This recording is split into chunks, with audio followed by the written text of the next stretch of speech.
اللہ تعالیٰ کی بے شمار نعمتوں میں سے ایک اللہ تعالیٰ کا انعام یہ بھی ہوتا ہے، اللہ تعالیٰ کسی کو رہنے کے لیے اس کا ذاتی مکان عطا کر دے۔ اس نعمت کا پتہ ان لوگوں کو ہے جن کے پاس اپنا ذاتی مکان نہیں ہے۔ کبھی کسی جگہ پر کرائے پہ رہ رہے ہوتے ہیں، کبھی کسی جگہ کرائے پہ رہ رہے ہوتے ہیں، مالک کہہ رہے ہوتے ہیں جی آپ مکان خالی کر دیں، سامان اٹھایا ایک گھر سے دوسرے گھر میں شفٹ کیا، بہت ساری چیزیں خراب ہو جاتی ہیں، بالخصوص فرنیچر ٹوٹ جاتا ہے۔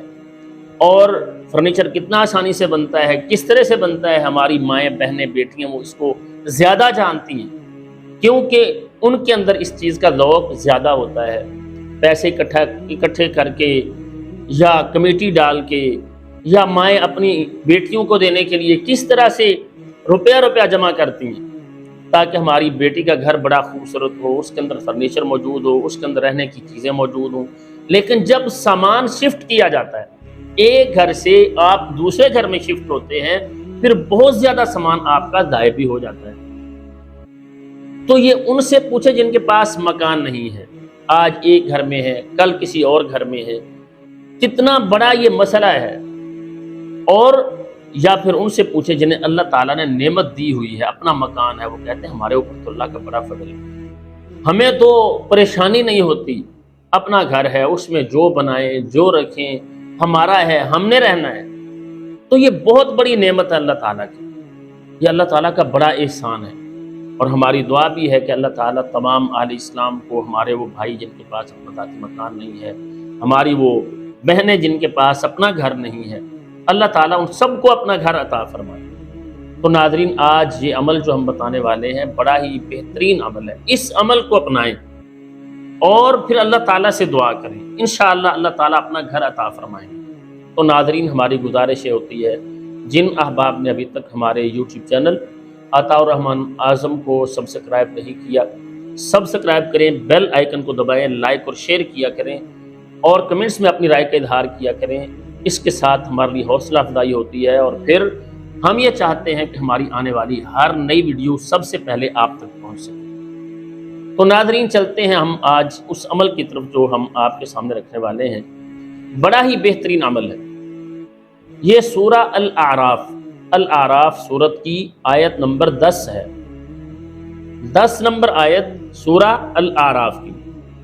اس کو اس طرح سے آپ نے پڑھنا ہے کہ آپ اول و آخر 3 مرتبہ درود ابراہیمی پڑھ لیں، یعنی یہ آیت پڑھنے سے پہلے بھی اور بعد میں بھی آپ نے 3 مرتبہ درود ابراہیمی پڑھنا ہے، اور پھر یہ آیت آپ نے پڑھنی ہے 111 مرتبہ، 111 مرتبہ یہ آیت پڑھنی ہے۔ وہ آیت کون سی ہے؟ اللہ تعالیٰ فرماتے ہیں اعوذ باللہ من الشیطان الرجیم، بسم اللہ الرحمن الرحیم، وَلَقَدْ مَكَّنَّاكُمْ فِي الْأَرْضِ وَجَعَلْنَا لَكُمْ فِيهَا مَعَائِشَ قَلِيلًا مَا تَشْكُرُونَ۔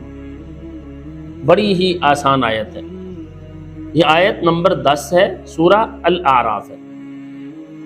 اس آیت کو آپ نے 111 مرتبہ پڑھنا ہے، شروع میں بھی آپ نے درود ابراہیمی 3 مرتبہ پڑھنا ہے، اور بعد میں بھی درود ابراہیمی 3 مرتبہ پڑھنا ہے۔ اس کے لیے آپ باوضو ہوں تب بھی کر سکتے ہیں، وضو نہ آپ نے کیا ہوا ہو تب بھی آپ پڑھ سکتے ہیں، لیکن اس عمل کو آپ نے جاری رکھنا ہے۔ یہ پڑھنے کے بعد آپ نے اللہ تعالیٰ سے دعا کرنی ہے، 40 دن یہ عمل کریں۔ اور اگر کوئی شخص یہ عمل کر لیتا ہے، ہماری کوئی بیٹی، ہماری کوئی بہن، ہمارا کوئی بھائی، کہ وہ مسلسل 3 مرتبہ ایسا کر لیتا ہے کہ 40 مرتبہ 40 دن اس نے یہ عمل کیا، پھر 40 دن کیا، پھر 40 دن کیا، انشاءاللہ اللہ تعالیٰ اس دوران ان کو اپنا گھر عطا فرما دے گا۔ تو ناظرین، یہ بڑا ہی بہترین عمل ہے جو آج ہم نے آپ کے سامنے پیش کیا ہے۔ ہماری دعا بھی ہے کہ اللہ تعالیٰ تمام ہمارے ان بہن بھائیوں کو اپنے گھر نصیب فرمائیں جن کے پاس رہنے کے لیے اپنا گھر نہیں ہے، پریشان ہیں، اور اللہ تعالیٰ ہم سب کو ہر طرح کے غموں سے اور پریشانیوں سے نجات فرمائیں، اور اللہ تعالیٰ دنیا اور آخرت کا بہترین گھر ہمیں نصیب فرمائیں۔ السلام علیکم ورحمۃ اللہ وبرکاتہ۔